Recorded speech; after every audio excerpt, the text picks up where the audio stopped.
और अंतिम 64 आत्मज्ञान। तो दोस्तों इसी प्रकार से ये जो मैंने आपको बताया ये 64 ज्ञान है। A few moments later. ने महाकाल का दर्शन किया, उसके बाद मंदिर के गेट से ही आपको टेम्पू वाले मिल जाएंगे जो महाकाल का दर्शन कराने के बाद आप जाएंगे काल भैरव और भी अन्य देवी देवता के मंदिर का है तो वहां जाएंगे। तो हम लोगों ने टेम्पू बुक किया और टेम्पू बुक करने से पहले आप रेट वगैरह तय कर लीजिएगा और फिर हम लोग चलते हैं इस टेम्पू के जरिए। जहाँ दर्शन करेंगे उन सभी स्थानों को दिखाएंगे, देवी देवता की मूर्तियों को दिखाएंगे अगर संभव हुआ तो। और दोस्तों वीडियो पसंद आए तो वीडियो को लाइक कमेंट और चैनल को सब्सक्राइब करना नहीं भूलिएगा। फिर चलिए दोस्तों यात्रा शुरू करते हैं। तो चलिए दोस्तों मैं आ गया हूँ एक ऐतिहासिक और धार्मिक स्थल और इस स्थल का नाम है जो कि जाना जाता है महर्षि संदीपनी आश्रम के नाम पे। और दोस्तों मैं आपको बता दूं कि यह वह स्थान है जहां मेरे आराध्य हम सब के आराध्य यहां पर शिक्षा ग्रहण किए थे। तो दोस्तों ये भी जो स्थान है यह उज्जैन में है और इसे श्री कृष्ण जी का गुरुकुल भी कहा जाता है। यहाँ से श्री कृष्ण भगवान उनके बड़े भैया बलराम और उनके प्रिय मित्र सुदामा जी को यहाँ से शिक्षा प्राप्त हुआ था। और दोस्तों इसी स्थान पर बाबा भोलेनाथ का मंदिर भी है जिसका आपने दर्शन किया। और उसके बाद चलिए आगे लेके चलते हैं जहाँ पर 64 कला जो कि 64 दिन में हमारे श्री कृष्ण भगवान ने शिक्षा ग्रहण किए थे उसको बारीकी से दिखाया गया है। यहाँ एक तालाब भी है जहाँ पर एक बहुत ही विशालकाय में कछुआ रहता है जो कि इसमें अभी मुझे नहीं दिखा इसलिए मैं नहीं आप सभी को दिखा पाऊंगा। तो चलिए मैं आपको दोस्तों लाइन से दिखाता हूँ कि श्री कृष्ण भगवान ने यहाँ पर जो 64 जो शिक्षा ग्रहण की थी उसी को यहाँ पर छवि के माध्यम से दर्शाया गया है। तो दोस्तों जैसा कि आपने एक देखा यहाँ पर 2 है और साथ ही यहाँ पर आपने देखा कि छवि को भी यहाँ पर दर्शाया गया इसी प्रकार से 3। तो दोस्तों इसी क्रम में यहाँ पर 64 छवि है और 64 जो विद्या हमारे कृष्ण भगवान में सीखे थे उनका यहाँ पर विवरण किया गया है। तो मैं दोस्तों आप लोग छवि और साथ ही पढ़ते जाइएगा। मैं आपको हिंदी में आपको बता देता हूँ कि 64 कला कौन से है उनका नाम आप लोग छवि के साथ साथ आप लोग पढ़ते जाइएगा। तो दोस्तों प्रथम कला से लेकर मैं 64 कला तक आपको हिंदी में बता देता हूँ, आप लोग बारीकी से देखिएगा सुनिएगा और संक्षिप्त में जो जानकारी है मैं आपको डिस्क्रिप्शन में दे दूंगा तो आप लोग वहां जाके पढ़ सकते हैं। तो प्रथम कला है गीत कला, दूसरा वाद्य संगीत, तीसरा नृत्य, चौथा नाटक या अभिनय, पांचवा है चित्रकला, छठा है मूर्ति कला, सातवां है अलंकार विद्या, आठवां वस्तु विद्या, नौवां रत्न परीक्षा,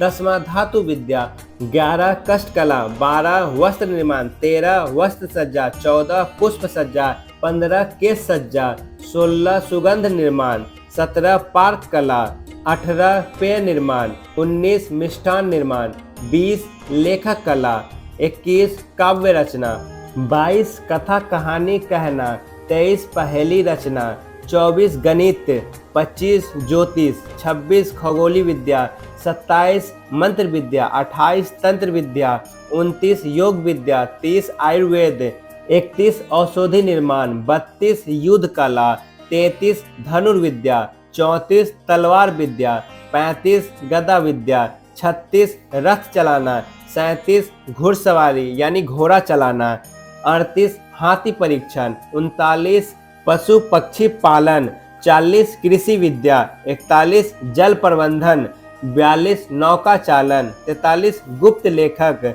44 संकेत भाषा, 45 स्मरण शक्ति विकास, 46 नीति शास्त्र, 47 राजनीतिक, 48 राजधर्म, 49 न्याय विद्या, 50 व्यापार विद्या, 51 लेखा जोखा, 52 माप तौल, 53 खेल कूद, 54 शिकार विद्या, 55 जादू विद्या, 56 भ्रम निर्माण, 57 संगीत रचना, 58 वाद्य निर्माण, 59 रंग निर्माण, 60 दीप निर्माण, 61 उत्सव आयोजन, 62 सामाजिक व्यवहार, 63 शिष्टाचार और अंतिम 64 आत्मज्ञान।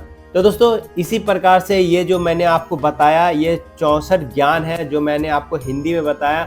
और ये जो आप बोर्ड पे देख रहे हैं वो संस्कृत के साथ साथ इंग्लिश में भी है और साथ ही एक दो संक्षिप्त लाइन में यहाँ पर नीचे दिया गया है तो दोस्तों थोड़ा सा यहाँ पर आपको धुंधला नज़र आ रहा होगा लिखा हुआ, तो आप डिस्क्रिप्शन में जाकर आपको पूरी विवरण को मैं अच्छी तरह से वहाँ पर डाल दूंगा। तो वहाँ पर कला और काला के बारे में भी वहाँ पर संक्षिप्त में विवरण दे दूंगा, तो आप वहाँ से भी जाकर पढ़ सकते हैं। तो दोस्तों जब भी आप उज्जैन महाकालेश्वर का दर्शन करने के लिए जाएं, तो जैसे आप दर्शन करके बाहर निकलेंगे तो वहीं पर टेम्पो वाले चिल्लाते रहते हैं, जोरों जोर से चिल्लाते रहेंगे। 5 जगह का 1000 रुपया, 1500 रुपया, 2000, तो आप अपने अनुसार तय कर लीजिएगा। क्योंकि मैं जब गया था तो रिजर्व करके गया था, मैं और एक मेरा दोस्त मिल गया था। तो दोस्तों टेम्पो वाले ने 600 रुपया हम लोगों से लिया और उसमें 5 दर्शन करवाए, जिसमें से कि संदीपनी आश्रम, उसके बाद लेके गया मंगलनाथ मंदिर, उसके बाद काल भैरव मंदिर, उसके बाद गणेश भगवान का मंदिर और उसके बाद अंत में कालिका माँ का मंदिर लेके गया। तो इन सभी जगह का उसने 600 रुपया लिया है। इसलिए दोस्तों टेम्पो में बैठने से पहले, क्योंकि आप अन्य स्थान पे रहते हैं, तो बहस करने से अच्छा टेम्पो में जब बैठे उससे पहले मोल जोल एकदम फाइनल कर ले, तभी फैमिली के साथ टेम्पो में बैठे और वहाँ का जितने भी मंदिर का दर्शन करें। तो इसी प्रकार से आप लोग ध्यानपूर्वक जाइएगा, क्योंकि वहाँ पर सभी कमाने के लिए बैठे हैं। दर्शन तो करना ही है हम लोग को, मगर वो लोग भी अपना कमाई का जरिया वहाँ पर बहुत ही अच्छी तरह से बनाए गए हैं। तो इसीलिए इन सब बातों पर आप ध्यान दीजिएगा। तो दोस्तों ये 64 कलाएं हैं, आप वहाँ पर जाएंगे तो भी देख सकते हैं और मेरे द्वारा जो मैंने आपको दिखाया इसमें भी देख सकते हैं। तो दोस्तों ये तो था श्री कृष्ण भगवान के 64 कलाओं का विवरण। और कुछ ऐसा इस आश्रम से जुड़ा पौराणिक कथा है जो कि मैं आप सभी को बता दूं कि ऐसा कहा जाता है कि गुरु दक्षिणा के रूप में श्री कृष्ण भगवान ने अपने गुरु के पुत्र को यमराज से लेके आए थे।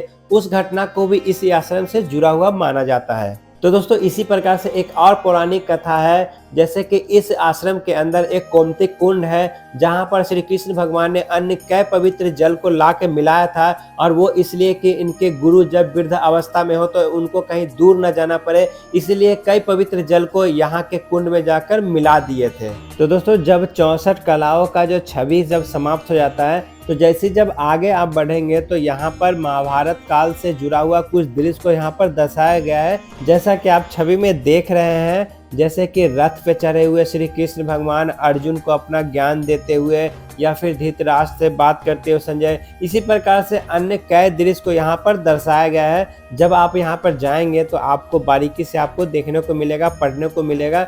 ये मैं आपको पढ़ने का इसलिए नहीं दिखा पाया क्योंकि जब मैं उसको जूम कर रहा था तो ठीक से साफ नहीं दिख रहा था, इसी के लिए मैं लाइन से दिखाते केवल जा रहा हूँ आपको जो महाभारत काल से जुड़ा हुआ है। तो दोस्तों इसी क्रम में अंतिम में जब श्री कृष्ण भगवान ने अपना दिव्य दर्शन जब करवाए थे, उस दृश्य को यहाँ पर दर्शाया गया, जो कि आप देख सकते हैं यहाँ बारीकी से लिखा हुआ भी है।